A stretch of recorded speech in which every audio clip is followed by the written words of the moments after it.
Former U.S. Transportation Secretary Pete Buttigieg urged hundreds of Hoosiers at a Statehouse rally Thursday to hold Republicans accountable if they redraw the state's congressional map. Indiana Public Broadcasting's Brandon Smith reports state Republican lawmakers appear likely to redraw congressional district lines this year to gain more seats for the GOP.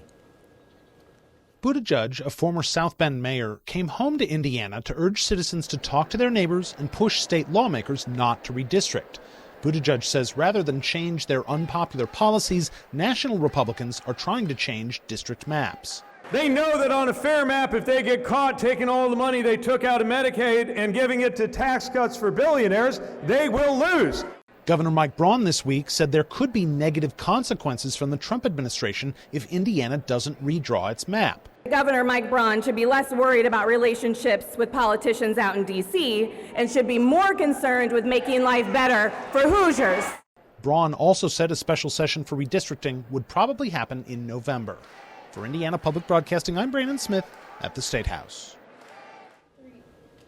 After the rally, Buttigieg made his way to Bloomington, where he spoke before a sold-out crowd at the IU auditorium.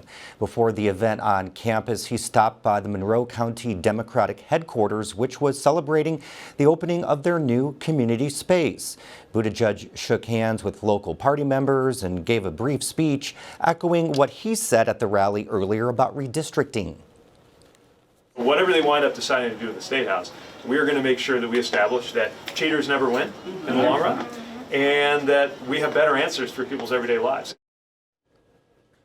At his auditorium speech, Buttigieg touched on growing up gay in Indiana, his time in politics and service in Afghanistan, and the killing of conservative activist Charlie Kirk.